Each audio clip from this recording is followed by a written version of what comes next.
and welcome to Sci-Fi Vision for June 13th.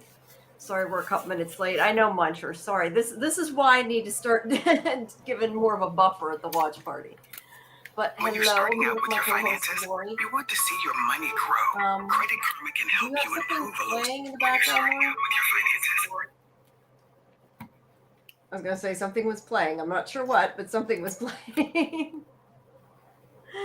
But anyway, so welcome, guys. Thanks for coming. Tonight we're going to talk about the season premiere of Revival. Wait, Jamie, you're echoing. I'm echoing. I think it's on your end. Do you have anything playing? For a second, I thought maybe you had something playing. Maybe you know what? You might be a second behind on YouTube. Maybe you heard the echo that we fixed. Oh, okay. I don't know. I don't know. I thought maybe it was on your end, but I don't hear it now, so it seems to be okay. All right.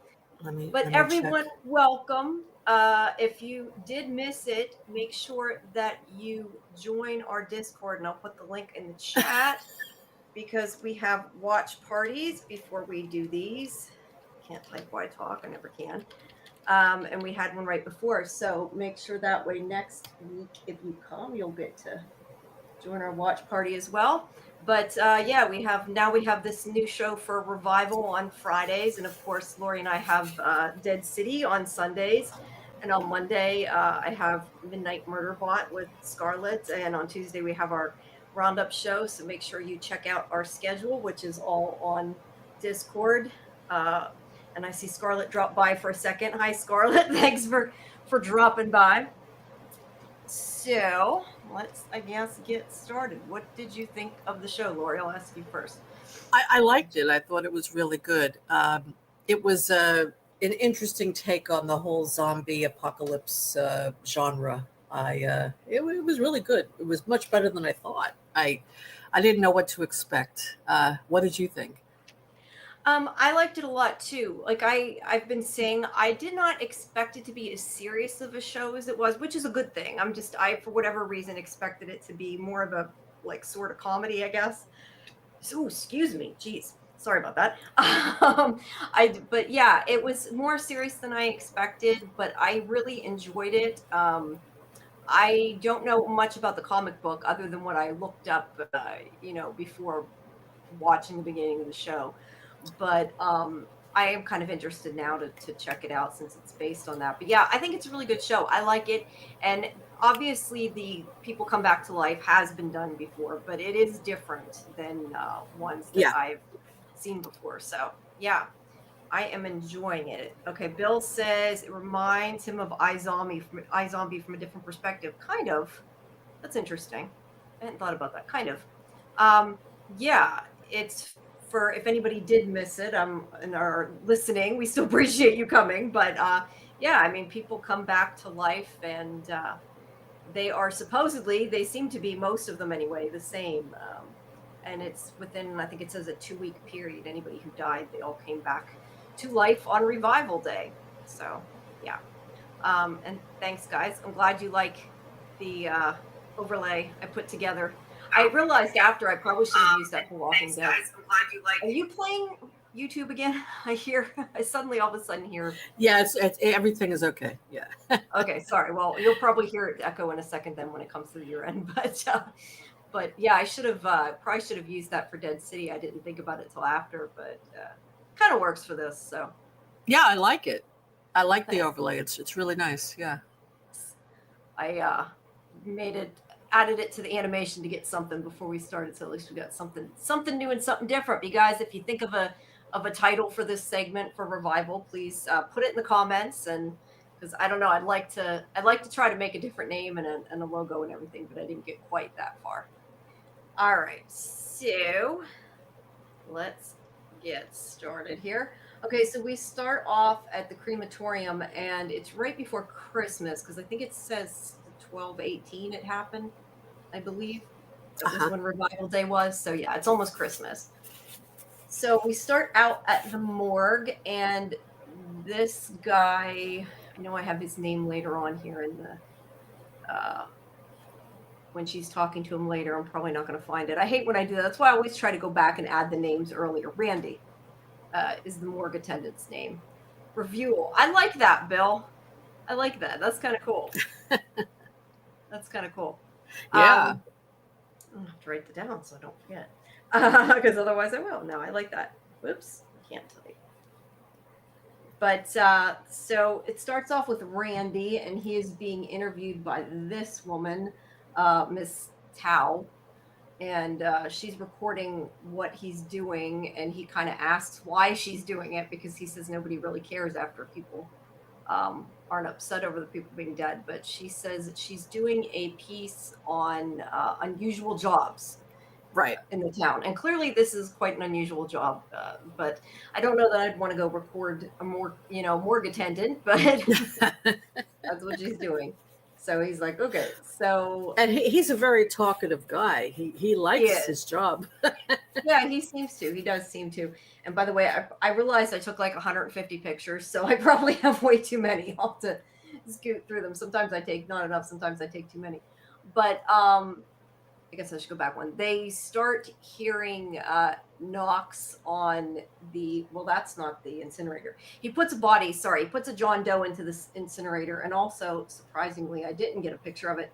There's also a little girl laying on the table next to them, which we see later on in the episode that just came to the morgue. But yeah, they hear on the incinerator someone is knocking, trying to get out and screaming. And she tells him to open it, but he's already started the incinerator and can't override it. But the guy that's inside pushes it open and comes out screaming, on fire, and other bodies start sitting up. And I love how Randy's like, "It isn't my fault." He's just one of those people. It's like, it doesn't matter what it is. He's not taking the blame. Well, she's filming it, so he wants her to know it's not his fault. Yeah.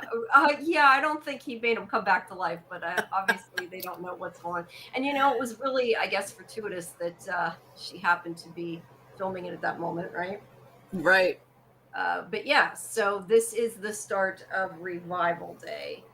And it leads into Dana at her house with her father saying it's not his fault. She is packing up stuff to move and giving stuff to Goodwill too, because there's a jacket there that she throws in there that was hers, I guess, that he comments on. But he says that she's just making excuses for leaving. That I think he says I lost where it was. That she's been running since she fumbled the black deer case, where she says she just needed a fresh start for her and her son, and that's all she cares about. And meanwhile, he gets a phone call and quits listening to her and uses them as an excuse. Actually, that's pretty awful. Like, they're right there where she's on the phone. He's like, "Oh yeah." I mean, I guess in this sense he is with his family this time, but it sounds like he's done that before. He's like, "Oh yeah, I'm with my family," and she's like, "Well, what are you gonna do when we're not here?" But he's not happy. They're gonna leave, but he's like, "You still work here."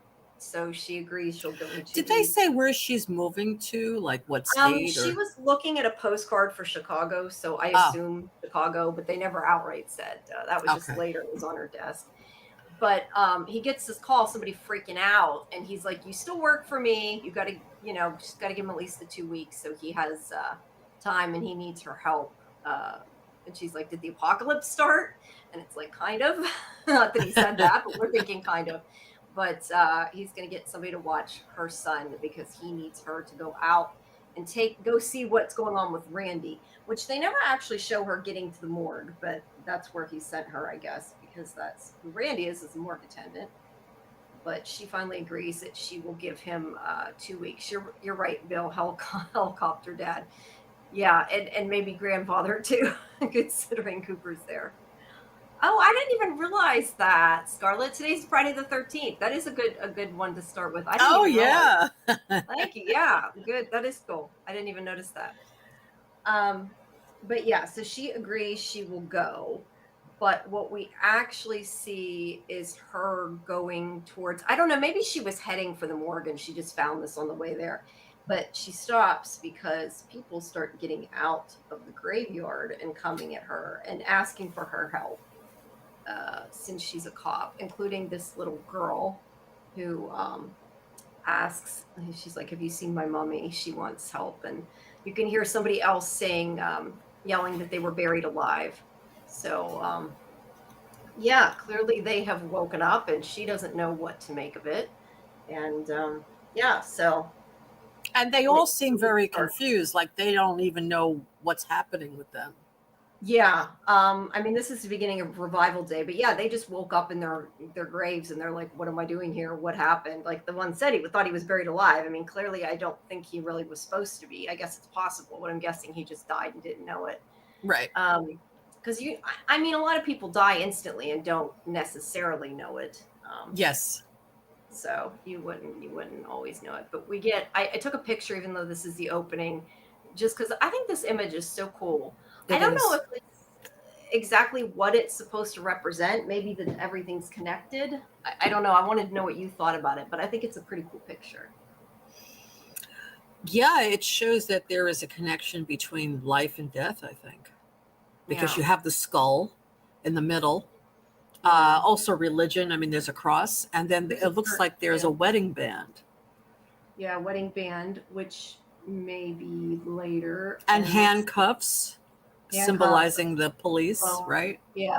Yep. A phone, which could still be symbolizing them. I don't know. There's a camcorder. I'm looking to see what else. At a church, a little cop car, an on-air sticker. There's actually 2 cop cars. It looks like. Or did I look at the same cop car again and say there were 2? I think I looked at it twice. Sorry. And there's also an animal. Oh, the badge, the sheriff's badge. Yeah, the sheriff's badge. But there's also this skull back here, which I don't know. I would have assumed it would have been a horse skull, but that is not a horse skull, I don't think. Excuse me. So I'm not sure what the heck. It looks like a goat or something. Yeah, there's goats and everything. There could be. I wouldn't be surprised. Yes. Let's see. Bill Chill says Web of Death Life, like a detective board. I hadn't thought about it that way. Yeah, you usually see them stringing the red strings across the board. So that's a good yeah. I like that. I like that. I do too. I'm not sure what this thing looks like. It kind of looks like a Wi-Fi adapter, to be honest. I don't know what it is, but that looks like a deer or something. On the left, I don't know if you can see. You can't see my mouse. I thought you could. No. On the bottom left, I don't know what that is supposed to be. It's like a box. I don't know. Yeah. But on the right, there's like a deer with lit eyes. So let's see. Bill says, in detective fiction and film, an evidence board, a conspiracy board is a visual representation of interconnected pieces of information related to a case. Yeah. So I had not thought about it that way. I think that makes a lot of sense. And I think it'll be interesting to see how the different things relate as we go on. Yeah, Puppet Master. It is kind of like a puppet type thing too. You're right, Alice. And I also see there's 2 pill containers on the top right, and I think those other thing are human teeth, I'm guessing. It's hard to tell. It looks like it.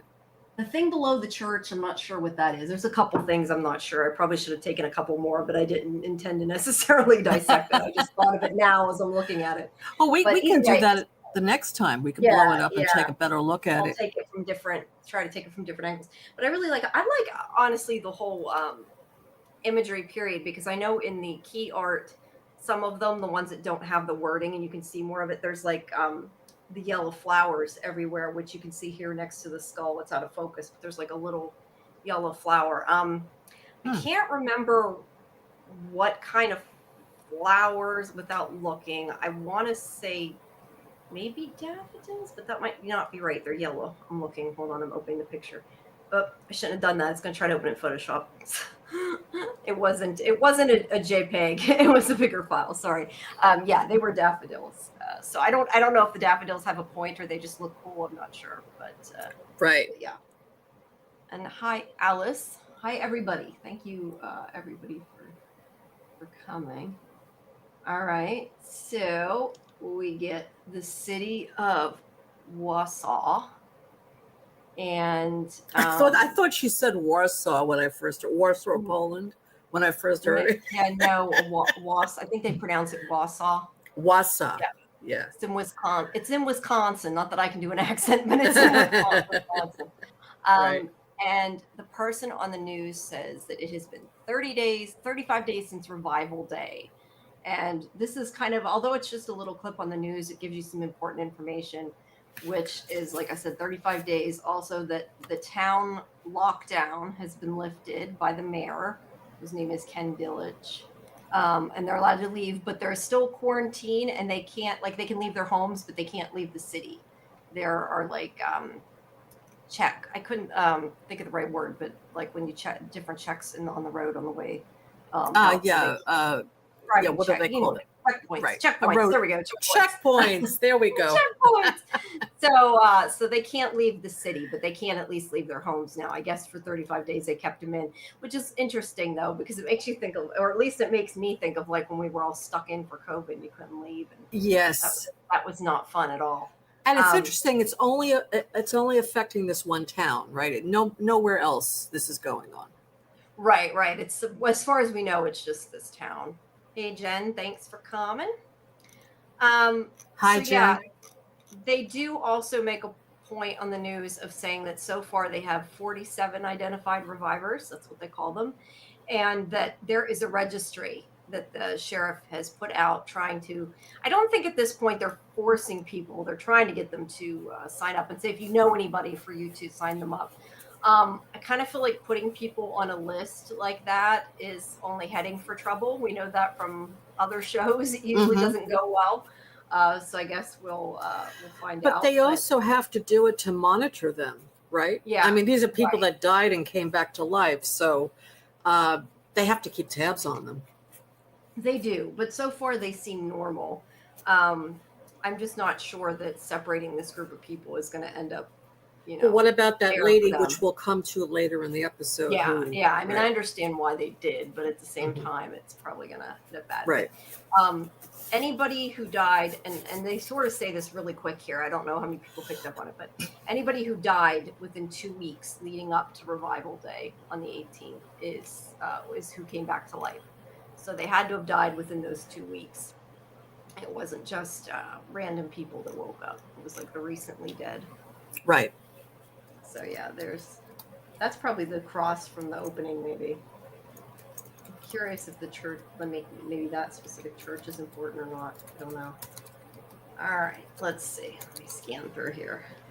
So there, I left that in because it tells who wrote the comics, Tim Seeley and Mike Norton, because I knew I wouldn't remember. But yeah, this is all based on a comic series. And we have K and M's place. And M is there, the one in the tub, and she wakes up, and Kay is annoyed because went too far. Kay's annoyed because the place is filthy. There's junk everywhere she wants her to pick up. And there's a little bit about that where she's complaining that she couldn't get out because of quarantine. Nothing really super important other than her friend died, apparently, and she wishes would have stayed dead. But yeah, M, I mean, I kind of assumed at this point that she's maybe depressed. I don't know, because it sounds like she hasn't left her room for the 2 weeks or 30, whatever it was. I guess it's 35 days, a month, not 2 weeks, right. A month. So yeah, I kind of assumed that she's depressed and staying there. With Alice said, how about the name Revival Revision? I like that too. Yeah, I like that too. And there, I wrote them down. We'll have to go through them, but that's great. Thanks, guys. Yeah, keep them coming. Keep the ideas coming if you got them. So then at this place, Nella's bar, Dana comes out making out with Ibrahim. I know I'm pronouncing it right. Am I saying that right? Ibrahim. Ibrahim. Okay. I know the end was him, but I wasn't sure. But anyway, so I thought this was an interesting introduction to the two of them because, she's a cop. You don't expect to see her making out with some guy in a bar that she barely knows. Or we at least assume from everything we hear, subsequently that she barely knows him. Yeah, I think she just met him. Right. She did. But we don't know that when we see them making out, but in the conversation we learn that. And she gets a call from her babysitter, so she says, but it's actually her dad, who is telling her that Lester, who's this old guy that we'll meet in a minute, that he found a dead horse, that he wants her to go check it out. And Yeah, I agree that she's like, I'm not on dead animal cleanup duty. I think I'd be the same thing. Like, why are you sending me? You go. You wonder why she wants to quit. Like, Right. you give Right. her all the shit jobs, and you wonder why she's complaining, right? But she takes off. At least she does listen, and she kind of kicks him out of the car. And he hasn't even gotten her number. Poor guy. He's like, I'll call you. Wait, I don't have your number. You know how that was. But he's like, that was fast. yeah, that was pretty fast. That was really fast, wasn't it? So again, she goes out into the woods and she finds, and I didn't take a bunch of pictures of it. I think I got at least one of the horse there somewhere. This is just her talking to Lester. There's a dead horse in the middle of the woods there, and you couldn't. I know why I didn't put it up. It was so dark you couldn't see it. It looks like the horse has maybe been bitten. There's blood everywhere, basically. But she gets scared by Lester when he comes up. And yeah, you're right. She probably didn't know his name. I don't think she did. She probably didn't. She was just looking for some there. But he talks to her about his book. The whole scene, it's just basically the idea that the horse is there. He found it. And there's blood at the scene. And she also looks and finds another dead animal, which I thought was a fox, but they say later it's a coyote. And it has spikes in it. Oops, sorry, wrong picture. It has spikes coming out of it, like railroad spikes. And it was actually in something we find later, like a trap that they made. Like a bear trap, I think. Yeah, that they had made, somebody had made out of those spikes. But she also finds human teeth. This is where it goes kind of gross. She finds the human teeth in the snow. I guess it's good they're yellow teeth, right? Because she found them. If they were really white, they might have been lost there in the snow. I also just have to comment, because she makes comments later about him not using an evidence bag when she's joking around. She picks up the teeth with her hands. Like, right. You are a cop. You need gloves. This is like 101 cop school. You should know better. I think anybody, at least I'm assuming that most people watching this are probably yelling, like, why are you? Yeah, I was wondering why. Well, I think she was so shocked to see it. That's what it was. She was. But let me ask you, if you saw bloody human teeth on the ground, would you pick them up without gloves? Well, there's another scene in the show where she does something really gross, which I couldn't believe she did, but we'll get to that. Yeah. With her hands, with her bare hands. Yeah, she is not following protocol, that's for sure. Yeah. Jen, the teacher, yes. It does look like a zombie ripped open the horse's neck. Absolutely. Yeah, it was just kind of hard to see in the picture because it was really, really dark, but there was blood. But yeah, so I would agree. It definitely seems like something was eating the zombie. And now that we find teeth, or she finds teeth, it makes you think that might be the case. So then we go to her house, and I am weird to notice details, and I took a picture of the sign because I'm like, hey, it's got my birthday tacked on the. Oh yeah. As I was telling you earlier, well, you can't. It cropped off the side of it, but June 26th, my birthday's coming up, and it had it on. Oh, look at that! I don't know. When I see my birthday or my name, I always notice it, and I have to. So this I don't understand, because doesn't she live with her father, or maybe she lives separate from her father? No, I think it's supposed to be a different house. She's just over his house later when he's taking care of Cooper. Oh, I see. Okay. Jen is saying, I'm guessing this is probably what you were talking about when she stuck her fingers in the guy's mouth. Yes. Oh, it was so gross, Jen. It is gross, but not even that. Like, if you're afraid that somebody maybe gnawed on a horse, why would you stick your fingers in their mouth for them to bite off? That seems like a bad plan. And then she like wiped her hand on her pants after she did that. I'm like, you have to disinfect with some really strong stuff. Yeah, you need to go back to cop school. The thing though that I'm thinking now that you said that though is I wonder if she did that for real though, like the actress did. That's still kind of gross if Melanie did that. I don't know that I really want to stick my finger in some guy's mouth, but I mean, if it's a prosthetic, it's just. But funny. Still, it was gross. It was gross. It was gross. And that guy, well, they had him made up to be gross looking. To be fair, it probably wasn't even his teeth. But But yeah. Yeah, it does remind me of The Leftovers. The Leftovers was a great show. And The Walking Dead. Yes, all these shows. It does. If all three of them had a threesome with a Wisconsin chick and had a baby, but I don't know the dad. That's great, Jen. I like that. Yeah. I guess it does kind of have a little bit of a From feel. It definitely has a From feel. Yeah. Unfortunately, not a puzzle box show, but it has, a feel of it. I would agree. Mm-hmm. So anyway, she is trying to lease it now. She's trying to get out of there. And, sorry, I feel like I have something in my eye.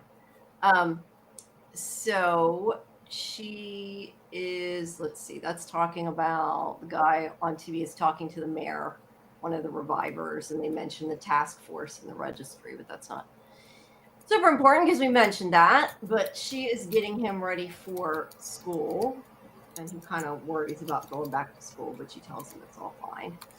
And then he gets to class, and the kids are making fun of this girl. I think I got a picture of what they drew there. Zombie girl, that they don't want to go to school with the zombie girl. And she just says, I don't think I look like that. And he says that he's glad she came back. So yeah, at least she has one friend in Cooper, I guess, even if... yeah, that was so mean. How well they know each other, but yeah, kids are mean. Let's be fair. Kids are mean. The mayor is from Defiance. Yeah, I guess I'm thinking. I'm trying to remember what he played in Defiance. I think you're right. I'd have to go back and think about it, but yeah. But yes, I watched Defiance too. Jen says, yes, quarantine and map remind me of From, and that's this dead to life is only in this one rural in the middle of nowhere town. Yeah, they are kind of stuck in this town because of the quarantine. They can't leave the town, which is a good point. But yeah, I hadn't even thought about that. You're right. It does have that vibe. And they are in the middle of this nowhere podunk town, I would say. and she likes the son because he's quiet. Yeah. The kid. Yes, he is. He's quiet. Kids are mean. Yes, Muncher, kids are definitely mean. That's why I don't have any. Yeah, we both. Yeah. I didn't realize you were saying about, it made me think when you were saying about the mayor. I know the sheriff, I could not, for whatever reason, I knew where he was from, but it wouldn't click in my head. And I didn't know where I recognized him from, the one who plays her father. And then when I was talking to one of the producers, they mentioned Jag, and I'm like, oh, that's where, I instantly knew who he was. He was the main guy in Jag. The one who plays her father. But okay. He has facial hair too, so he looks different in the show. But yeah, because as soon as he said that, I'm like, it's when it clicks for you. I didn't say that to them, but I'm like, oh, now I know where I've seen him from before. Sorry, I get thirsty as I'm talking. And by the way, guys, if you look under Sci-Fi Vision's video tab, I did put up the interview with Melanie and Romy, who plays the two sisters. Oh, great. We have more coming yet, more other interviews coming, but that one's at least up for now.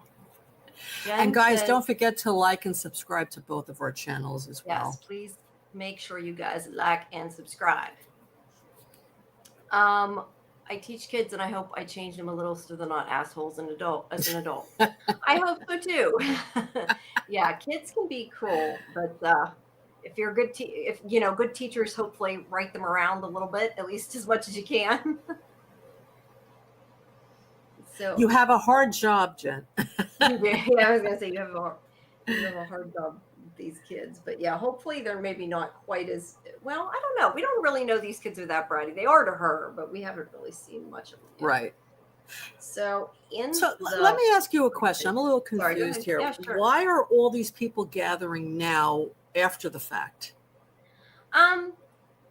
Personally, I'm guessing it's because before they weren't allowed out of their house, and now they are, so they're all complaining. Yeah, that makes sense. Yeah, they don't want the revivers to be left in their town. They want them out of there. Some of them do. They're scared of them. I get that. but yeah, they're afraid of him.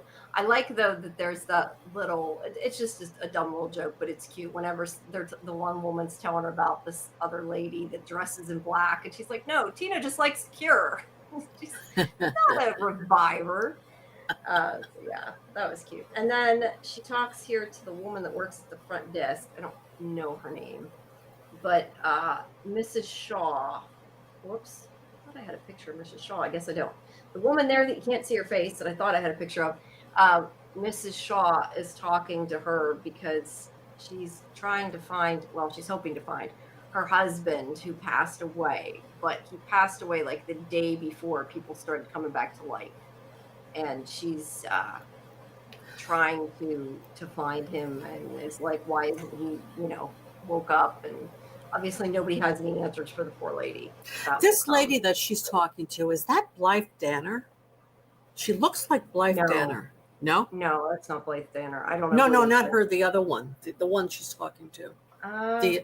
Like I said, I don't think I have a picture of her, but no, I don't think it is. I'm pretty sure it's not, but I'd have to. Oh, because she looks just like her. Yeah, the one she's talking to here, standing up.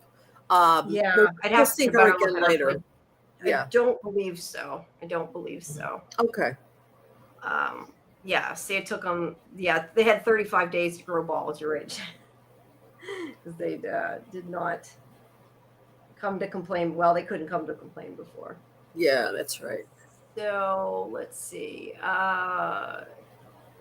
So she talks to the different cops here in the bullpen, and one of them, I don't know if I got that guy. I somewhere wrote his name down. I'm not going to remember. It's somewhere in here. I had finally looked it up and wrote it down. I apologize. I'll get to it later when she talks to him later. And she also talks to McCrae. McCrae is the one with the long braid. He's got like a long little braid down his back. Right. Who makes a Seabiscuit joke. I didn't catch that the first time I've seen this, but I did catch it that time. But Dana wants a real case. Her father, I guess, is keeping everything with the revivers to the task force. And so she's trying to, nose her way in to find out what's going on. And there's the mayor. He's arguing with her father. And her father's just saying that, like, when you die, you die. He's not listening. I guess the mayor wants him to let the people stay in the town. Or I don't know if he wants to let them not be quarantined or he wants to let them stay there. I'm not sure which. But he's, I guess, pro-reviver. And her father clearly is not. And he leaves, and Dana comes in, and that's where she says, you can send him a message with a dead horse head. Which I don't know. I assume probably most people got that joke, but I don't know. The dude reminds me of David Arquette from Scream. He does kind of.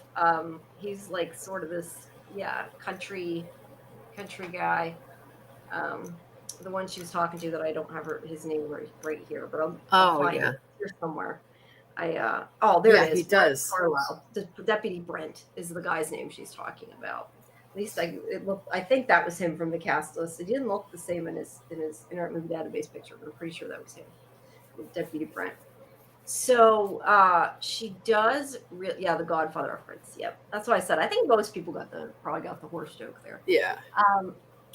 But whenever she realizes that Ibrahim is sitting there on the couch talking to her father too, and that she clearly did not know that he was there, and they pretend not to know each other when he introduces him. He's the CDC liaison, and if she had listened to him talk about his job earlier, she might have known that, but she kicked him out before he got to tell what he did.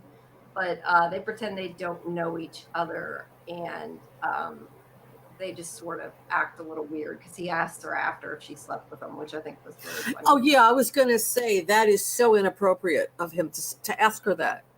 He has major boundary issues. I mean, he does, but it's none of his funny. Business.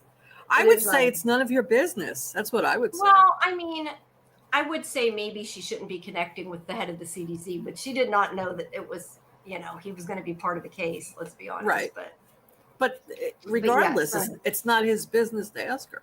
It's not. I just mean because they're going to be working together, but she didn't know that. So, not that they don't sleep with people they work with on all these shows. But while she is his dad, Yeah, very inappropriate. Very. Yeah, he definitely is. I mean, I think he means well. Now I understand why she wants to get away from him. Yeah, she's like, I'm leaving.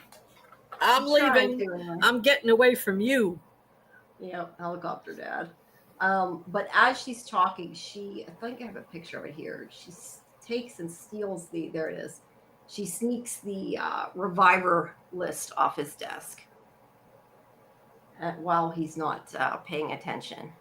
That's the reviver lists right there. Yeah, you can't. It doesn't say it on there, but that's what she stole. Jen says that dad moment was funny, and she should have said that's not your business. But yeah, that's what I said. She should have said it's not your business. But it was a funny scene, and I guess he knows her pretty well, but he guessed that. I don't know. Yeah, but it's not a very healthy relationship that they have. Let's face it. It's funny, but it really isn't. Yeah. And she said he was an asshole to the kid. I don't remember. I know he said something about him cooking pancakes. I don't remember exactly what he said later. He's kind of a nasty guy, right? Yeah. He's. I mean, I think he's probably a good sheriff, but he's not necessarily the best. No. Other there right now. Was she looking for a specific name on the list? Well, she does, and I don't think I have a picture of it, but she does find Miles Miller's name on the list, which I don't know if she was looking for him or she just recognized him. But he had been in prison and was now a reviver, so it stuck out to her at any rate. And let's see, I lost where was that. This is where she gets a call from a woman named Helen. Yeah, Helen. Who she had been going to take a job at the Paper Street security team. They were holding the position open for her, but they can't anymore. So now she's lost the job she was trying to get because her father kept her there. So it has had other repercussions, which I'm sure she's not too happy about. She's stuck there now. Right, because she was in lockdown. She couldn't leave. Yeah, which wasn't her fault. But yeah, now she's stuck there. And not going to Chicago. That's where she looks at her postcard. That's why I said I'm assuming it was Chicago. They don't actually say it. There, got a picture of it. Oh, yeah. I didn't realize it did, but I do. And then Randy comes up, and I don't know why they did this, but they she looks at the ceiling and is looking at a piece of gum that's got like, I guess supposed to be, I don't know, spit dripping from it maybe. And then you see them come in chewing gum, and that's why I said when we were watching the watch party, I'm like, he probably is the one that threw the gum up there. But ew. Oh yeah, because he was like, he was chewing the gum and he was taking it out with his fingers. Yeah, he was playing with it. He was definitely playing with the gum. Yeah. Bill says that Melanie Stefano was pretty good in Winona Earp. Melanie was awesome. I love Winona Earp. I, still hold out hope that there will be a new series elsewhere, or at least more movies now, though, that she's in this. I'm guessing if there is, it's going to be a while, but maybe we'll at least get another movie. It would be cool. Love Winona Earp. And I think that's why I maybe assumed this was going to be a little less serious too, because like the promo showed her making cracks and jokes, and I thought it would be more more like that, but it wasn't. But it's interesting how everybody, pretty much a lot of people in this show, their hygiene, the characters, their hygiene is weird. Like she picks things up with her hands. He takes gum out of his mouth with his hands, and he's playing with the gum. Yeah. I don't know if it's. I mean, I don't know if it's trying to say something about small towns or what, but yeah, they're not doing too great there. But Jen's got a point too. The communication sucks because the rest of the country probably doesn't know. She hasn't told them the news off. Right. Yeah, she's not a communicator. She's like, let's just cut to the chase and get it done kind of thing. Just like when she was going to have sex with that guy. She didn't want to know anything about him. He's asking her questions. She didn't want any kind of connection with him. No, she didn't. And you can understand why. I mean, I'm being a little psychological here because of who her father is. Her father is very, he has no boundaries, and he's constantly forcing himself on her. Tell me what's happening with you. Did you do this? Did you do that? So she doesn't even want to be close to anybody because of her father. No. Talk about daddy issues. Absolutely. Yeah, I know, right? But no, I'm curious though if the other towns know what's happened with the revivers. I mean, I feel like it's got to be a nationwide thing though that they would know. I would think, but I don't know. Maybe not. Mm-hmm. I don't think people know outside this little town. Because you don't see. Well, the CDC is there, so they have to know. Because I was going to say you only see the local news, but I would think they would have to. And yeah, if the CDC came in, there's no way they don't. But it doesn't mean that only the local news, right? But I think that's to show the small town feel. I think is. Yeah, I don't think it's mainstream news at this point. I think it's very hush hush. They might, they might have kept it. You're right, Bill. Different universe. Well, right now nobody's wearing masks anymore, but yeah, I don't know that want people pulling their gum out near me necessarily. Yeah, just a little bit. I would be more concerned with the spit that seemed like it was going to drip off the one on the ceiling, or I mean, it could have been water on the ceiling, but I don't know. There was something hanging from. No, it looked like gum. No, it was gum, but I mean, it was hanging from the gum. There was something like water or spit or something that was ready to. Ew, I didn't notice like that. It to me, anyway. Anyway, Randy came to tell her that he lost the horse. Like, how do you lose the horse? You lost a big horse. But he says that the CDC came and got it, and that she's got to check with them. And of course, now she realizes that she's going to have to talk to that guy again. Sorry, not trying to gross you out, Muncher. Sorry about that. Yeah, okay, I wasn't the only one that saw it. So now at M's school, now this is M again. And like I said, I don't know if we knew it yet at this point, but M is Dana's sister. And she is trying to talk to this professor. I don't know if I have. See, I need to next time go back and write down all the names. But here's her professor. He's trying to blow her off. And she's like, you're not going to keep ignoring me. I've been calling you. I've been leaving you texts. So he agrees to meet her at their spot. But he does say she was getting scary. So, yeah, they were having some kind of relationship. We don't know yet. But, I mean, I assume they're having some kind of affair, which clearly is not cool. A teacher should not be sleeping with a student, if that's the case. Is she a high school student or a college I'm student? assuming this is college. I just kind of assumed it was the way. I mean, she was in a dorm room with that K. I don't think she'd be staying there by herself. Oh, that's true. Right. Father, so yeah, she might be a freshman in college or something. Yeah, she could be. But either way, he should not be. No. So, I mean, assuming that's the case, it seems like it. And I know though she does like really wince when he touches her. So what did you think about that? When I first saw this, I didn't know if maybe I wasn't with what she said. It made it sound like they were in a relationship and he dumped her. But the way she winced made me wonder if maybe he was inappropriate and it wasn't on her. It was hard to tell. Maybe she's just very angry with him. Because he hasn't called her, he hasn't wanted to have contact with her. Maybe, yeah, it could be. I don't know. Just the way she winced, like I got like a creepy vibe there, for whatever reason. So Dana goes to it looks like a high school gym, I guess, where they have this makeshift lab. Jen says, I think he coerced her because of her grades. It could be. Yeah, maybe she slept with him to get better grades, or he told her she needed to get better grades or something. That's a good point. I don't know. It just seemed very creepy and not good.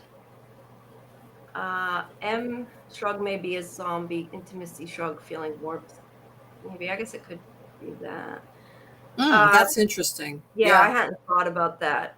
Kimberly says, I think he used his power against her professor. Either way, whether he used his power against her, it was for grades, or they just had a relationship. It is wrong for the teacher to be sleeping with the kid, regardless of the reason. I mean, not a kid; she's an adult, but it's still not okay, obviously. So no, it's a. In my opinion, he's at fault regardless. Yes. It's my. Hold on one second. I gotta turn off my camera. I gotta grab my air conditioner remote. I'm dying here. Hold on one second. I'm still here. I'm just turning it off while I get up. I'm sitting in the office with my door shut, and after a while it gets hot. Oh, okay. So yeah, it's a conflict of interest for him to have anything to do with her. He is her professor. That's it. Yeah, definitely. I didn't even think of that. So when I turned the camera off, it turned the whole screen off, didn't it? Sorry, guys. It's all right. It's okay. No, I forgot. It's because I'm on OBS. But anyway, so they are at this lab, and she has to talk to people. And Professor Sleaze, yeah, I like that. I like that, Bill. I like that. There we go. Yeah, that's good. Yeah, not some whatever's going on. It's not good. But we'll find out probably more later. But so she has to talk to him, whether she wants to or not, and she does not feel super comfortable talking to him because she's like, let's just start over, and she starts making all these excuses why she was going to sleep with them. That lockdown had an effect on her libido. Now, here's the thing. I'm trying to think back when she was that after that happened? Yeah, I guess it was after it happened. I was thinking that was the revival day, but that wasn't. That was after, huh? Whenever they met up. It must have been right after the lockdown was up. I got mixed up when it was. I was thinking it was before, but it must have been after. No, I think it was after. Yeah, it must have been after. But I noticed, and I don't know if it was meant to be a joke or not, and I don't know. Maybe I've just been doing too many watch parties. I feel like I wasn't watching it with teenagers, but I noticed it anyway. And I started laughing to myself when I watched this. She says, and I'm not even sure what she's saying. She's saying about his office when he says about welcome to my office. She goes, it's big. She said the same thing about his coat when they were in the car. And I don't know. It made me laugh like it was a crass joke, and I don't even think it was meant to be a joke, but it was funny. Let's see. That looks like a bootleg milkshake. You mean Abraham or the other guy? I'm not sure who he means. Now. It looks like bootleg milkshake. Yeah, that's milkshake. Assuming being Ibrahim, but okay. But let's see. Look here, one nighter. I have feelings too. Yeah, poor guy. Like she's allowed to want to sleep with somebody, but she's a little embarrassed. But, well, like I said, she didn't want to know anything about him. She just wanted to get it on with him, and that's it. And he's the one that wanted to get to know her. So that's why it's so awkward, I think. Yeah. No, Muncher, I know who Milkshake is. I just meant I was trying to figure out what you meant, that it was a bootleg milkshake. I didn't notice him do anything. Your office is big. Yeah, that's what I was saying. This is becoming an after dark stream, guys. No, that's what I wondered, because she said that about his office, but she said the same thing about his coat, and I'm. I don't know if, for all we know, it might have been something she just added in and they left it in. I don't know. I just thought it was funny. I'm thinking there, but anyway. So let's see. I lost. Where'd I go? Okay. So he shows her. She asked about the horse, and they talk about they took it because of the teeth. There's the human teeth, and they found inside human teeth found in the horse. Now that kind of confuses me, how the teeth got inside the horse. If she was eating the horse, like how did the teeth get? I don't know if that was not explained right, or well these teeth were found near the coyote, right? Right, but he says in the horse. Maybe he meant like embedded in the horse's neck. Probably. Yes, because when the person probably bit the horse, the teeth got stuck in the horse. And then the teeth grew back. That's what happened. Yeah, I just he said in the horse. He must have meant in his neck. Right. Yeah. What else we got? Dieter. Hi, Dieter. I'm looking to say. Sorry, guys. I'm trying to read and keep up on the chat here. Now I lost my. See, that's what happens, and I lose my place. So anyway, she says that they were the same as the teeth she found, which she gives him. Well, we're not to that yet. Oh yeah, this is teeth. Yeah, and then she's like, "See, it's in an this is where she says it's in an evidence bag that it should be because he says don't touch the evidence and when she touches the spike, and she says it should be in an evidence bag, and she gives him the teeth that are in an evidence bag. Yeah, and she picks up the teeth again. Like we're yelling at him for an evidence bag, and you didn't use gloves. But I mean, I don't understand. What are they trying to say in this show? That people in small towns, they're not professional. I don't know. They're not savvy. Yeah, I mean, at least he has gloves. Yes, Kimberly, that's right. But putting things in her mouth, right? It is definitely questionable there. But yeah, I think, Jen, to answer what you're saying, I think they just explained it wrong, because to say that the teeth were in the horse, like that, to me, reading that back from my notes, like it made it sound like they found it like when they did the necropsy on the horse. But they must have meant, like I said, they must have meant it was embedded in the neck. They just didn't explain it very well, so it didn't sound right. Because she was eating the horse, not the horse was eating her, and it sounded backwards to me. Thanks, DJ. Hi, DJ. Hello, everybody. Let's see. So anyway, he says that the teeth are actually identical and look like they were from the same person, because he looks at them under the magnifying glass or microscope or whatever, I forget which. Math play. But, mouth play. I like that. I know. I'm not sure if it was to that. I told you this is becoming after dark. This is an after dark stream. Yeah, inverse COVID protocols. You're not wrong, Muncher. This they need to have better. You know, look, I get it's TV, and then maybe they're not, but like it's so obvious. Like at least try to follow normal protocols that normal TV watchers know are wrong. We don't have to be scientists to figure out you should probably put on gloves and have an evidence bag. But anyway, they are the same. Her new job wouldn't want her if they saw her doing that. Yeah, maybe that's true. Maybe they're like, we don't want you over here. We don't want you now, Wisconsin. But the point is that the teeth, I guess they're not even just from the same person. They're the same exact teeth, is what he's I guess trying to say from looking at them, that they're definitely from the same person. But I think they're supposed to be the same teeth too. Uh-huh. And this is where he's like, if I tell you something, will you keep it between us? And she's like, scouts on her, and he's like, that's not what that is. I love that. That was funny. I'm making a Star Trek symbol there. Okay, so then he cuts, here's a gross piece of flesh, which is reviver flesh. And when he cuts it, it heals back together. And he says that it only works post-mortem, and anything that was this is where they explain again that anything that was pre-existing to their death doesn't heal. That's why they have scars and things and are sick or whatever, that it's all after death. But anything new that happens to them, the cellular structure regenerates, and that the time depends on how bad it is. So she realizes that he's saying those teeth regrew, which is gross, but interesting. Did she touch it? Yeah, she probably puts her finger in it and sees if it goes back, right? She might. Knowing her, she might. Get some gloves, Mel or Dana. Yeah, that's gross. Yeah. But anyway, the skin grows back. It grows back. The skin grows back, and she realizes that the teeth regenerated, they regrew. And she thinks that makes sense. And this is where they didn't.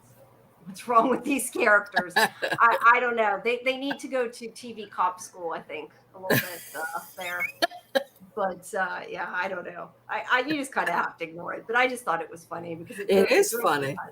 Because I had noticed it a couple times, which drove me a little nuts. But anyway, she says this makes sense, and she talks to Lester. So I guess the idea of what she's saying makes sense is that the animal, like the coyote, was already dead. Like they brought a dead animal to the scene because they figured, or I don't know if they're supposed to be that they brought a dead animal or the animal got taken in the trap. But the point is, they used animals that they thought would feed on the bodies of the animals because they thought that they could cover up what happened, because it's not that they're trying to cover up the horse, it's that they're trying to cover up what happened to it because it was a reviver. That's what she thinks. That's her her guess. So lots of Bill chill. Bill. Lots of ringworm and pink eye. Yeah. Yeah. I love it. I know, I do too, and I know Jen's saying it's like it's 1970s. Yeah. It's not, but they're acting like it now. Hopefully, to be fair, I only noticed it in this episode. I don't know if I just didn't notice it in another episode. Well, we may be seeing more of this as time. Yeah, that's something I didn't notice it again, so I think it was probably just it sticks out here, and because they commented on it might be part of it. But either way, she thinks they're hiding a reviver, and he says, because she starts talking about moving a horse, but he says if there's some rogue animal hitting reviver, he needs to know. So he does say that whatever happened here could be the key to unlocking everything. They're trying, the whole reason the CDC is there is to try to figure out what caused, the people to come back to life and what exactly is going on. Obviously, that's what they're trying to figure out. And no, Muncher, it isn't set in the 70s. She was just joking. We're just making a joke. No, we're just making a joke because they're not using gloves. But no, this is supposed to be set now. They do have cell phones and things, so yeah. But so this is where they talk about the railroad spike, and she says it's from an old train track, so she's going to go find it, try to find where it came from. And she drives out, and I have way too many pictures. Okay, so we have this like really quick scene with the father who gets a call from M, and I don't know if this is where you realized it was her sister or not, but we might have already known it by this point. But he gets a call from her, and what the heck did I skipped something. Sorry. There is a conversation before this that she has with that Brent, the Deputy Brent, on the phone. And I'm only mentioning it because this part's important, where she says that the quarantine zone's big. Like, how do they not know? There might be other revivers they don't know about, because she says somebody could have died in their sleep and not woke up and not known it, and like not even realize they were a reviver. And obviously that is that's interesting. Foreshadowing, which I know Jen pointed out earlier that's foreshadowing. And this is where she sees Miles Miller on the list and is going to go check it out. But anyway, Wayne here, the father, he gets a call from M, who we find out it's actually, her name's Martha, not M, but she goes by M. But he's upset because she agreed with her condition, and we don't know yet what her condition is. He talks about it like she's pregnant, and I know that's not what it is. Yeah. The way he says it makes it sound that's what I thought when he said it. I think it's just the way he said it. But shouldn't be running around in her condition, and he's upset she hasn't been calling him. But she says she'll call him more. And I don't know. She seemed upset. I think maybe she was going to tell him what happened. It seemed to me like she wanted to say something and then chickened out. Did you feel like that? Or is it just me? No, I just think that he's a very controlling person. He has no boundaries. And both of his daughters don't want him to know what the hell's going on in their lives. That's what I think. Yeah. All right. I just wondered what you thought, because I thought maybe she was going to say something. I mean, she might have even just been going to say something about her boyfriend. Who knows? But either way, she thought better of it. Yeah. Now, let's see. But doesn't she strike you as kind of depressed, though?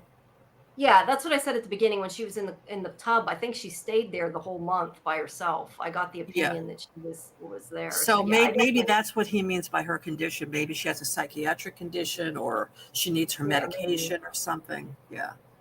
Yeah. Yeah. Either way, she definitely seems depressed. Bill says she seems depressed as well as dead. I think everybody guessed that. And like I said, I could tell. I thought from the trailer right away that was the case, but but are all the dead? Are they all depressed? I don't think so. No, I don't think they all are, but right. And Jen says, yeah, she thinks she was trying to figure out how to tell him, but I guess we'll find out. And you think she died in the tub? That's interesting. We'll have to find out. Do you think she committed suicide? I do think that's a possibility. She definitely seems really depressed, so I could see that being. And it looks like Kimberly agrees. Says maybe she completed suicide and came back, and that's why she knows. Yeah. I don't know. I mean, that line makes me think maybe she didn't know, but I mean, we don't know yet. Because we haven't seen far enough into to tell what happened. Bill says, I can't tell if she died, had a divorce, or an affair. She may have unalived herself. Yeah. I think we right now don't really know enough about M, but she definitely seems depressed and looks like she wants to talk to somebody and maybe hasn't been able to, would be my guess. Yeah, we still don't know enough about her diagnosis, what's going on with her. Right. But she does look depressed. I mean, and she was sleeping on the bench when we'll get to that later. But that's not a good. She hasn't been home. Her father hasn't seen her. Yeah, she's clearly hanging out by herself, and seems like she needs somebody. And that would explain why they didn't know she died, because she committed suicide and they didn't know. They weren't around. They didn't know what happened to her. In college by herself. She definitely could have. Right. That's what I think happened. Yes. Yeah.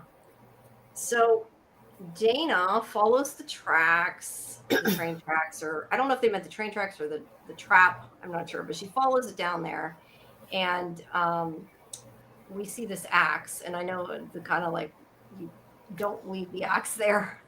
I know. I was like, why are you like? I wouldn't walk past it. And just leave There's always an axe somewhere, right? There's always an axe in these creepy backwood places, and like no. And there's like animal skins hanging out in the front of the building. Like no, it's creepy. But this is where she's looking for Miles Miller, and like we said before, Miles was a convict. And that is who they've been looking for him, I guess, from what I gathered. It's from what she says to her father later. I guess they were looking for him and couldn't find him. Like after he left, he was in prison and then he died in prison, and did he the one that died in his sleep?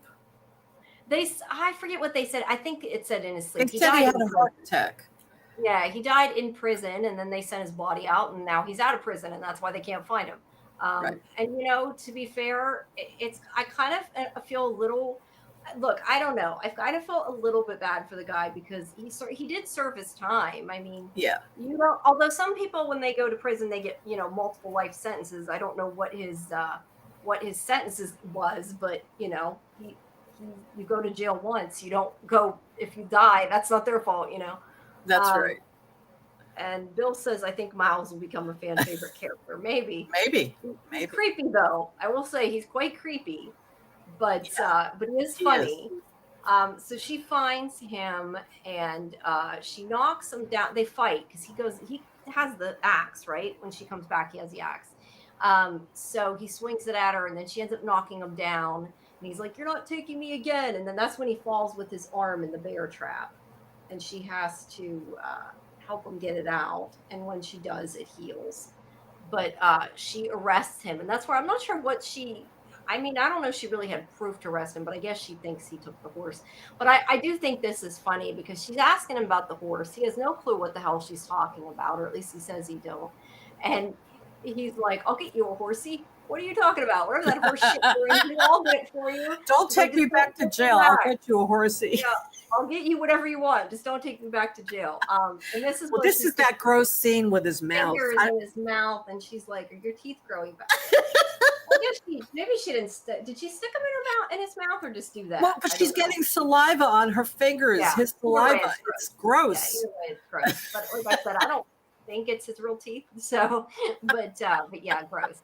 But she's checking them, and he's like, "Do they look like they grew back?" And it's like, no, because they're all like rotten. So they definitely don't look like nice, clean white. I mean, the other teeth, they even said were in good condition. So I do not think they're his teeth. Jen laughs too. Horsey. I do think that was funny the way he said that, and was definitely implying that he thought she had some kind of horse fetish, which I just thought was hilarious. Weird, but hilarious.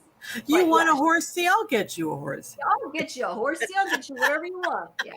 So she arrests him. And so her father does, let's see, her father says something after. Oh, he's like, "You're not off the hook for what you did." And she's like, "What? I found your criminal you couldn't catch, you couldn't find." So, and then he couldn't say anything. So clearly he was looking for him. Right. But he is watching her kid, and I guess she came back just to check on him. They don't really say why she came back, but there's a comment about like the sugar and the donuts and everything, because she does go back to get donuts. He does know her, which again is like stereotypical small town cop too. There's a lot of that kind of thing on this show. Yeah, he did have meth head teeth. That's a good point, John. So she is going to go back out, and I'm not sure. I guess she's still looking for the horse, I guess. But he gets a call. I think it was. Okay, no, this was later. He gets a call. I don't think he got the call yet. So she's eating her donuts, and this is where she sees M laying on a bench like a homeless person. Yeah. Which was really not smart, probably, no matter what. Although, to be fair, they are in a small town. It's probably not as dangerous as like doing it in the middle of the city. But yeah, she sees her laying there, and she does say it's risky. So again, we don't know what's wrong with her, but she says she fell asleep and wants her to take her home. And then she makes a joke about her being a vagrant that she doesn't understand. She's like, "What's a bindle?" Too young. So yeah, they talk about what's going on. She wants to know what's up with M, and she doesn't really want to tell her anything, but she's like, "Is it a guy problem?" And this is where she says, which is I think is one of the best lines, where she's like, your big sister has a taser and a gun and a very low moral bar." Like, in other words, if you have a guy problem, I'll go beat him up, is basically what she said. Right. So yeah, but she doesn't tell her what's going on. She just says she'll keep her company, and she does make a joke here about she has to take her back to the dorm before she breaks her leg or something like that. But they talk about, let's see, there was a weekend when Dana broke up with whoever Derek was. I don't know if that was supposed to be her son's father or not, but it was like, it sounds like she repeatedly caught him cheating on her. It says this is the first time she got him cheating on her, but they ate donuts. Their mother got them donuts, and this is where she makes the comment they were watching Evil Dead 2, which I think is just quite the appropriate movie to slip in there, which was funny. But notification about something. Sorry. Yeah, and Dana says that she said back then she was going to leave the town, and it's 10 years later and she's still there. Yeah, and they talk about they were going to go to the beach, but she got pregnant. So yeah, just kind of their sisterly conversation. And it seems like she hasn't seen a whole lot of M, recently, and maybe hasn't been there for her. But I mean, she does have a kid, so like I get it. But M, I think, is, there's a big age difference between them. I think there is. Yeah, I think there's a fairly. I'm not sure how big, maybe 10 years. Maybe 7-8 years, something like that. Yeah, something like that. But yeah, but she seems like maybe she needs somebody, and hopefully Dana will talk to her. So then this is when he's making pancakes, I think, with Cooper. And there's like a conversation about the pancakes that isn't really important. The important thing, he gets a call from, I'm guessing this woman that we've heard a couple times is like dispatch. I don't know what else to call her other than to dispatch for the cops. Mhm. But tells him about Mrs. Shaw. He has to go over to Mrs. Shaw's place, which is the woman we saw at the beginning of the episode that said her husband died right before Revival Day. Yeah, that's the one I thought was Blythe Danner. Yeah, which I do have a picture of her somewhere, so we'll look at it, but I don't think it is. And then meanwhile, Dana notices a truck. That guy did say that Miles, what was his name? Miles. I already forgot what his last name was. Miles? But yeah, that Miles, the one with the gross teeth. He had said when she was saying about the horse, he did say he saw a red truck with a tarp. So that's why she stops and checks it out. And she tells M to stay in the car while she checks it out. And she finds this couple who are Mr. and Mrs. Dittman. And she starts asking about a horse. You know, if she comes to people and they don't know about the horse, it is kind of an odd question to be asking people. Hey, did you see a horse? There was a dead horse. They're like, what the hell? Let me just interrupt you. Underneath that tarp, something was moving under there. What was under there? Was it moving? I thought it was just blood. It looked like there was blood. No, we actually heard a noise and it was moving. Oh, interesting. I'd have to go back. I guess maybe they didn't show us what's under there yet. Yeah, I just assumed it was where the horse had been. That was my takeaway from it, but maybe I missed something. I don't know. Okay. I'd have to go back. I mean, I know there was a noise that Cooper hears, but that was in the other location. That wasn't here. But she's asking them about the horse. And this is where, that's why I said I wondered, I thought maybe you heard this, because I know while he's going to talk to Mrs. Shaw, Cooper starts hearing a weird noise. Because it sort of sounded like it was the music, but I don't think it was supposed to be. It was like a weird, I don't even remember exactly what it was to describe it, like a weird whining noise or something. But they do look like that, Bill. You're right. American Gothic. They do kind of look like Yes. Yes. That's awesome. That's awesome. That's awesome. They do. I hadn't even thought about that. So these next scenes are like, they keep flipping back and forth. So the pictures are probably going to be a lot like confusing order. But he goes to see that woman. He says that he's doing a wellness check. And she does not want to let him in the house.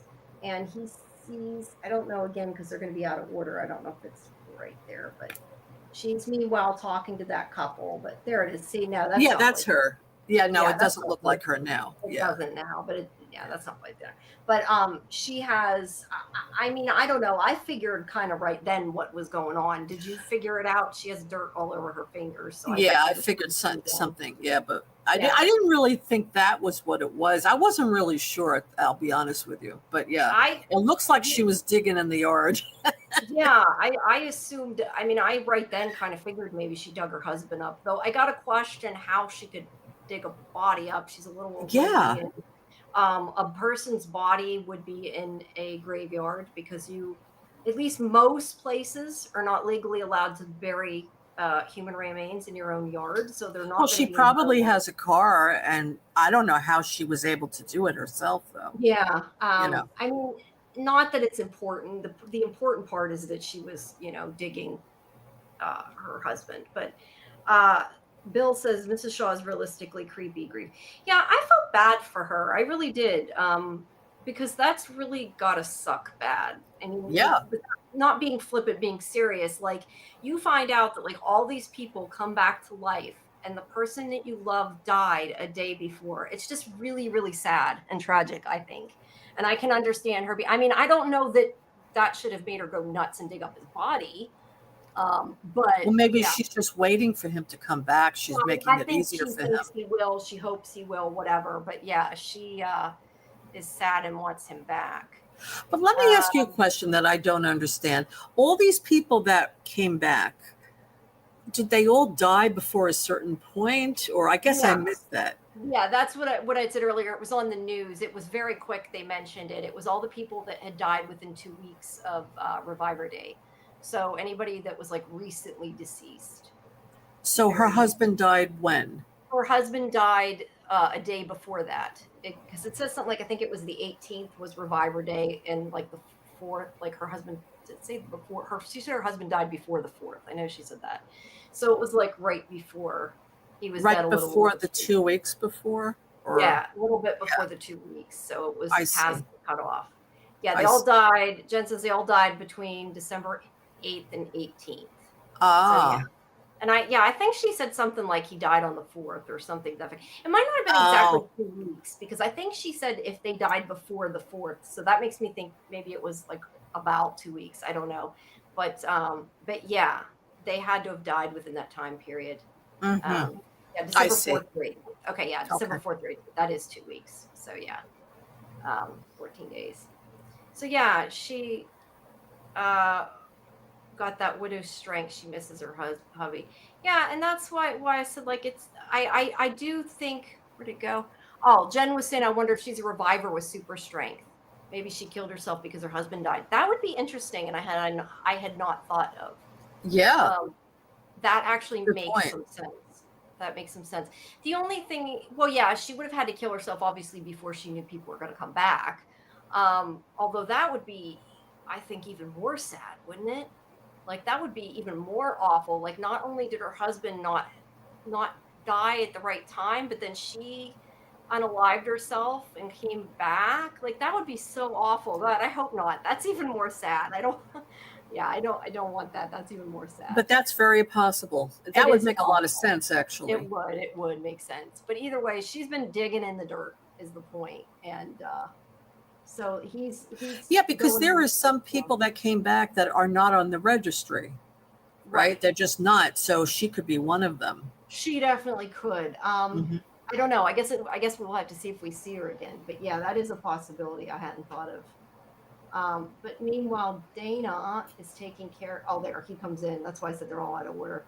You can smell the body, which is decomposing, and she says that he was stubborn and that he was never late. His name was Eddie. And because he was early, he won't come back. He was always early, so he must have really. He was early, and that's why I guess he didn't die in time. But he calls somebody to come get the body. But yeah, I think that whole scene is just really sad. I don't know if you were supposed to find it funny. I definitely didn't find it funny and just found it really sad. No, it was very sad. I mean, she's missing him. I mean, you can imagine how she feels. Everybody else is coming back and he's not. Yeah. So she's really struggling with that. Yeah. So, but either way, he calls somebody to come get the body. She's like, no, don't take him out of here. No, don't take him. He's going to wake up. I think that she hasn't accepted that he's dead. No, I think she knows he's dead. She just wants him. She knows he's dead, but I think she can't accept it, and she keeps hoping he'll wake up. She sees other people have woken up, so why shouldn't he? Yeah, so why doesn't he get to come back? It's just really sad all the way around. It is, yeah. But here she is holding another tooth. Again, no gloves, Dana. With no gloves. No gloves. She picks up the glove. Her father ought to fire her, man. She's contaminating evidence, right? She is. She's contaminating evidence. Well, considering in this scene they have to somehow hide the fact that M was there, I don't know. Maybe the whole town isn't very good at their job. Because I'm not sure how you would hide that somebody else was there, but right? Because she says not to tell him. But so she picks up the teeth, and then you can see behind her this woman. She missed her calling as a dentist. Bill. There's going to be a lot of teeth jokes, I think. And then you see that creepy thing up there, right there. Yeah, the woman is up above her in the rafters of the barn, looking down, and that is definitely creepy. So, and then meanwhile, sorry, I'm only going meanwhile because I took the pictures in order. Otherwise, I would be saying this is what happened. He comes back out and Muncher, that's great. Maybe she'll start chewing on these teeth. Yeah. I don't know. I don't like teeth. I don't want to. No. So anyway, Dwayne comes out and he finds out that Cooper has left. And this is where I said it sounded like Cooper heard some kind of weird noise. It wasn't 100% clear. I thought it sounded like there was a noise. It was hard to tell whether it was a noise or it was part of the music. So I'm not sure, but he left in the he went and took off. Well, he's assuming. I guess somebody could have taken him, but he's gone. So he did not do a good job with his babysitting. No, he did not. That, Dana is going to be very happy here. The Tooth Fairy. You guys are not. Let's fairy now. There's a tooth fetish going on here. There's a lot of tooth stuff. But the woman, this is where it's gross. The woman comes down and oh no, not yet. Okay. The woman comes down and she's pulling her teeth out. She says they keep growing right back, and they do, and you see it happen. That's like. But let me just Well, I wanted to ask you, and maybe I missed it. Why is this woman psychotic? I mean, what happened to this woman? I think that's the question they have to figure out is why. Okay, I thought maybe I missed something. No, you didn't miss anything. So basically, these two people were taking care of her. That was her mother, I believe. She called her mom. That was her mother. It was one of their mothers. Yeah, I don't know if it was her mother or her mother-in-law. So maybe she had dementia or something, and then she died, and then she has this superhuman strength, right? Yeah, I mean, they said that they were keeping her there for her safety. I mean, whether or not that was true, I don't know. They had her locked in there. But she pulls out her teeth, they grow back, and then the woman goes over near her, the daughter-in-law, whichever, and she shoves her, and her head gets impaled on this hook. She looks like a detective from Longlegs. I haven't seen Longlegs, so I can't answer that. I wanted to find her. It doesn't have a list. Oh wait, there was two. That's why there was two different of the same episodes. Because I was curious, actually, who she reminded me of. I think she's been in Winona, but wait, I'm looking because it's Killjoy's not Winona. But who she reminds me of? Oh, she was okay. I was right then. Hold on. Let me see if this is the right episode. No, this is a different episode. I thought she reminded me of the woman who played Eve in X-Files, but she was in X-Files, not that episode. She was in a different episode. Oh, okay. But she was in Killjoys on SciFi. I think she was the one that sold stuff. I can't remember. But either way, that's probably why she looks familiar to me.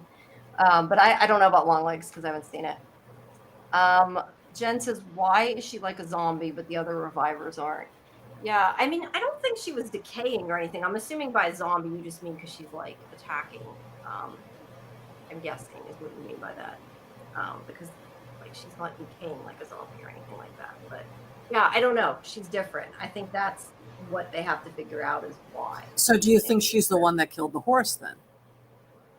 Yeah, I assume that's why they found the teeth. That's why that was like the whole thing with the teeth. I assume so.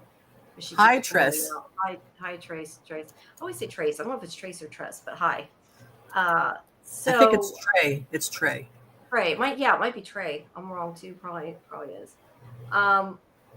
So anyway, the woman kills her daughter-in-law, whichever it is, and then she goes after Dana. What the heck did I do? Hold on.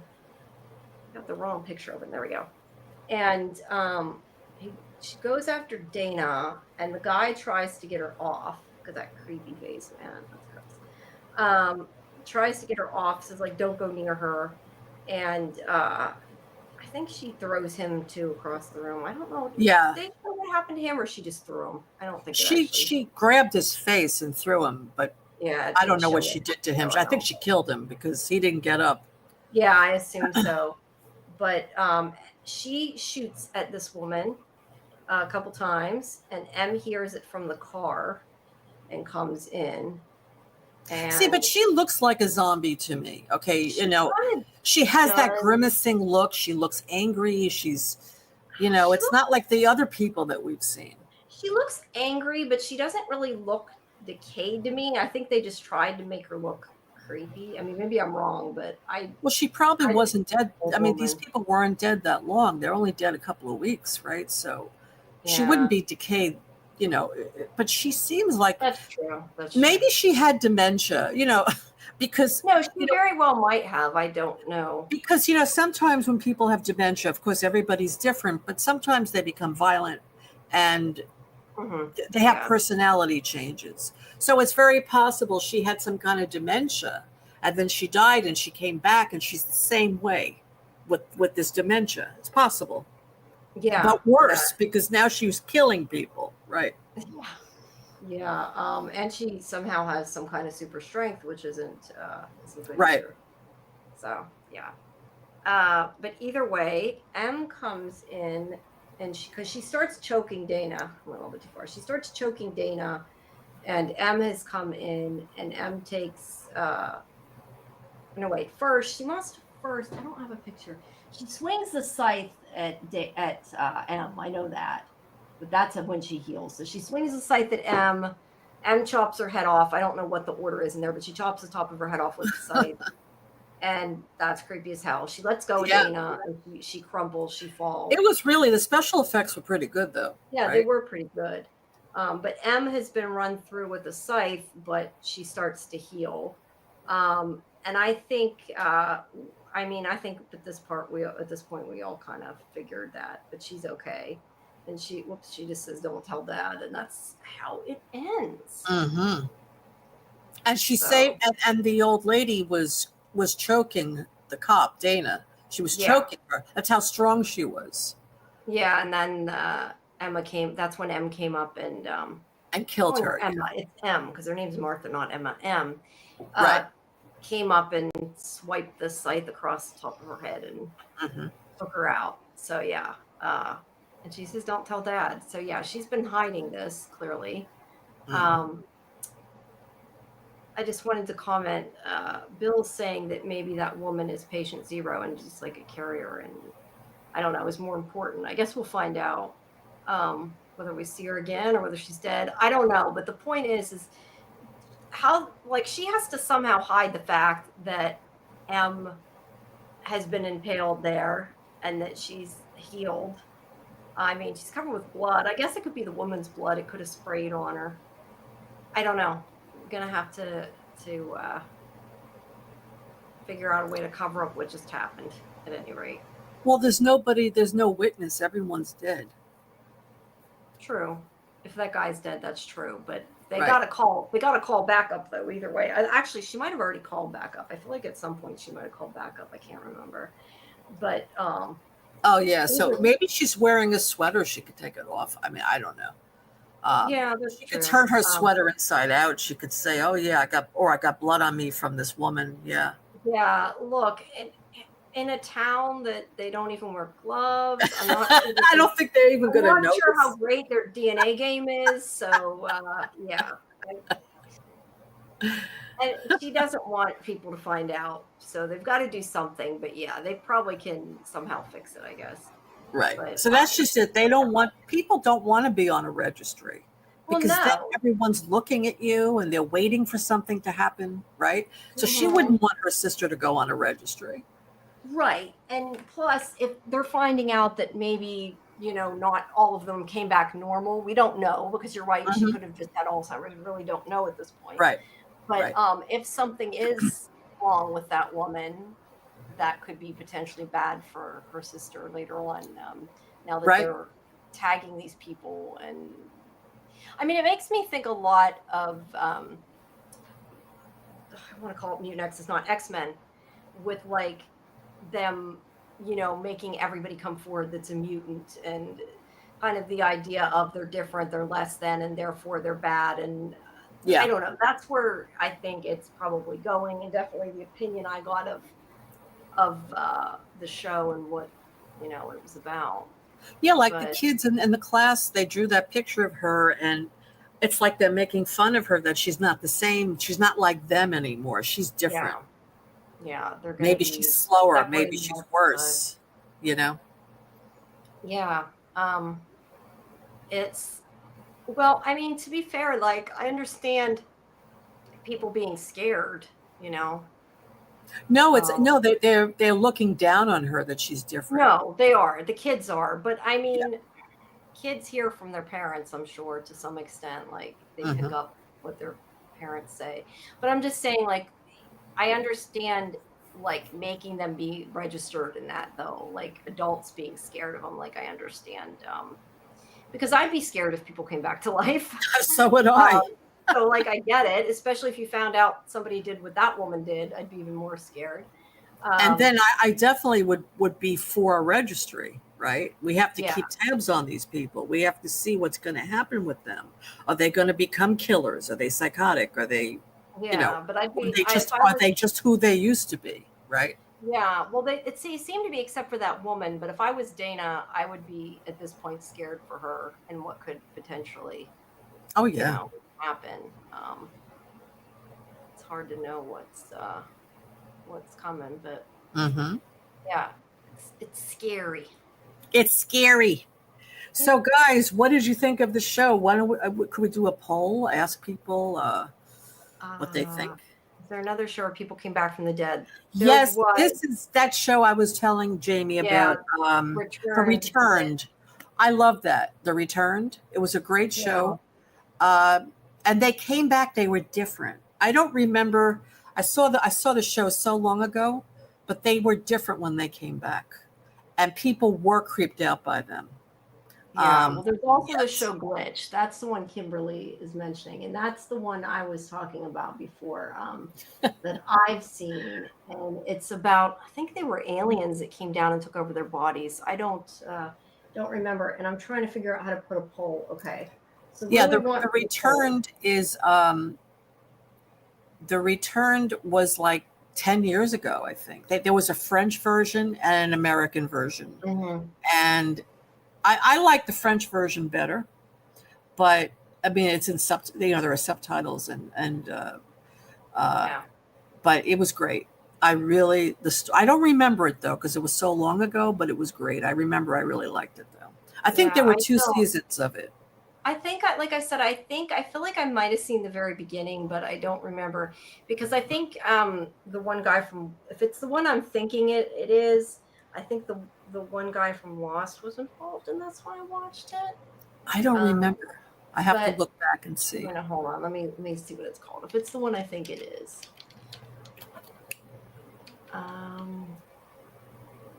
Let's go, Kevin Alejandro.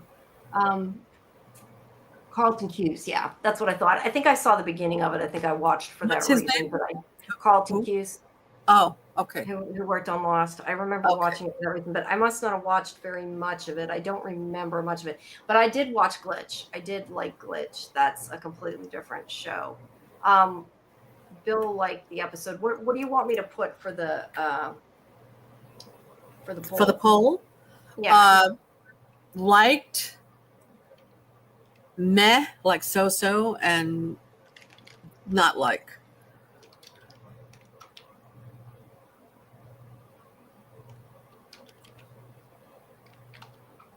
I'm doing it. Meh. Add option. There we go. All right, I'm starting a poll, guys. Let us know what you think. You have to be in Sci-Fi Vision's chat, I believe, to see it. If you're on Laurie's channel, you probably won't see the poll. Although you can do your own poll from YouTube if you want, but I'm not sure how to. I don't think you can link them up. I'm not sure how else to do it, but I posted it. So vote, people, and we'll see. Bill liked the episode. He gives it a 7 out of 4. I think it was pretty good for a premiere. I kind of wish that they had. I mean, I don't know they needed it. Look, a lot of shows need it, but I kind of wish there had been 2 episodes in a way, just because I feel like a lot of it was just set up. But I mean, it's because it's a premiere. It isn't one that felt like it absolutely had to have it. I just would have liked to have seen more. But, right. Yeah, I really liked it. And I can see that it's going to get better as it goes along, even, Yeah. But it was good. It's good, and like I said, it's based on the comics, so people can. Okay, so I'm gonna answer the poll. And how about you? Did you answer the poll? I was gonna say I should vote too. Let me see. And okay, so Bill, how would you vote? 7.4 out of 10 is pretty good. So Yeah, actually, it won't let me vote because I made the poll, so I can't vote. Okay. But let's see. Jen gave it an 8 out of 10. Okay. So yeah, I don't know. Yeah, I'd probably give it like an 8.5, I guess, somewhere around there. Yeah, I would say 8. 8. Yeah, 8.5. Yeah. Oh, cool. Jen ordered the comic. Good. Let us know if it's like it. I'm curious. I'm going to see if the library has it. I meant to look and I forgot. Well, it sounds like most people liked it, which is good. Yeah, I think because they have source material, it could go well. I'm hoping it gets, a big enough audience. We get more of it than a season. It's kind of hard to tell how I'm not sure how it's doing so far, but I really like it. I think it was good. I like it too. I really, the beginning was a little hokey. The beginning shot, I'm like, oh, is this going to be good? But yeah, it's very good. With the incinerator. Yeah, it had a little, it did have, that's why I said like it had its comedic moments, but it was serious overall. It does have some funny one-liners, but overall it's a good drama. It's a serious sci-fi show. Yeah, I liked it a lot. Yeah, me too. So make sure you guys check out the next episode, and it's on when? It's on Monday. What day is it on? It was on yesterday, right? It's on Thursdays, right? It's on Thursday nights. But we're going to cover it on Friday. Yes, we will continue to cover it on Fridays, guys. So come back next Friday. Come to Discord, and we'll have the watch party. We'll probably do the watch party, I think, at 9:30. I had intended to set it for 9:30 and screwed it up. Set it for 10 instead. So that way we're not 5 minutes late. I'm not running around trying to get here. But yeah, we'll have the live stream again at 11. So make sure you come back. And then meanwhile, until then, Monday, join me at midnight, 11:59 p.m. for Midnight Murderbot. You forgot about Dead City. Oh, I'm sorry. That's right. I forgot we're on Sunday now. Well, before we were on Monday, to be fair. Yes, first come back for Laurie and I's show for Dead City. That's on Sunday at 11. And we also have a watch party. So yeah, we have. And the watch party is at 10. We have it, right? It's at 10. Yes. Do you want to make it 9:30 also? We can, but we've done okay with it. I mean, it's up to you. I don't care. We can or we cannot, but people can find the schedule in Discord at any rate. I mean, I'm fine with either one. It's fine with me. So. I'll mark whenever it is. People can find that. I try to keep the schedule updated so everybody knows. But yeah, we have Dead City on Sunday, Murderbot on Monday, our roundup show on Tuesday, which I'm not sure what we're going to talk about now that Real Estate's done too. Resident Alien. Probably Revival. Yeah, we'll probably hit on Revival because we do still talk a little bit about Murderbot and Dead City. And then Thursday at 11, we have Librarians, the next chapter. And then pretty soon, we're going to be covering the Institute. We'll definitely be having a watch party the night that drops, which is on Sunday the 13th at 9 o'clock, I believe. So make sure you guys are around for that in Discord. And then Karen and AJ and I are going to be doing a review show for that. And Scarlett and I, and it looks like probably Laurie as well, are going to be doing a breakdown of it, I think on Sundays for that, from what we had kind of discussed. But all that will be, once that schedule is finalized, it'll be in Discord. But yeah, so lots of stuff going on. Do you have anything else on the episode? I don't want to wrap up if you have more to add. No, actually, I think we covered everything. Yeah, I think we went through it pretty well. Is there a trailer for the next episode? I don't know. It would have been on TV. I didn't watch it when it was on television. I didn't watch it live on TV, so I'm not sure. But I'm sure there is, and it's we'll have to check for it then. Yeah. But yeah, it'll be on next week. It's a good show. I really have enjoyed what I've seen of it. It's good. I think everybody will like it. I will continue to like it. I like the characters right off the bat. Very interesting characters. They're well developed. The story is good. I think it has a lot of good elements of it has our a show. Good potential. The writing is good. I think it's really great. Actually, I'm very impressed with it. Yeah, I am too. I mean, I figured I'd like it because I liked Melanie Scarfano a lot from Winona, but which is part of why I checked it out. But I also thought it seemed like something that would be up my alley. So Right. yeah, it's really, I enjoyed it. But Yeah. yeah, guys, if you haven't, make sure you check out in our video section on Sci-Fi Vision's YouTube. Like I said, there's an interview with Melanie and Romy, who play Dana and M. And there are more interviews coming, along with interviews of other shows we've covered. So make sure you check that all out. And if you are watching this at Sci-Fi Vision, make sure that you check out Real Cinema Therapy and give that a like and subscribe. And if you're watching at Laurie's, I'd appreciate a like and subscribe at Sci-Fi Vision too. So yes, like and subscribe to both of our channels, please. Yes, please do. And like I said, You know, this way the algorithm can get us out there and more people can find the show. Yes, and if you leave comments outside of the chat, that's outside the live chat, it also helps the algorithm. Yes, please. After the stream ends, if you can leave some comments, it helps a lot. It helps the algorithm. It does. And the other thing that helps is if you see the video pop up in your feed, watch it for at least 30 seconds, and because that definitely helps to get a click-through rate. Mm-hmm. But we're both trying to grow the channel. I still don't understand half of YouTube. I don't know how it works the way it works, but I'm trying.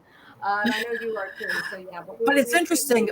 I want to comment on Muncher Luncher, but part of the hygiene problem does add to their characters, right? I mean, it makes it more interesting. I like it. That's a good point. It kind of does, yeah. Yeah. So yes, so please, guys, if you like The Walking Dead, Dead City, come back for Sunday night. There's 2 more episodes left. There's the next episode is the penultimate episode, so it should be really good. And then after that, we have the last episode the week after. So yes, and then we'll have the Institute not too long after that. So look for that. All these interesting shows. Yes. All right. Hopefully we'll see you all in Discord and on Sunday. So thank you for coming. We appreciate everybody. And yeah, it's been a good night. I did enjoy this show. Yes. That's why when you said, do you want to do a watch party? Do you want to talk about it? I'm like, yeah, okay. I had already kind of thought about it, but didn't want to do it by myself. And right. Yeah. No, it's very good. I know we will be talking about it too on Tuesday, but we do more of a breakdown here. So it's always different. Right. Always talk more. All right, guys. Have a good night. Have a good night, everybody, and thank you for coming. And we're glad you're here. And we hope to see you on Sunday and then again next week. Yep. See you at the next one. Bye-bye. See you at the next one.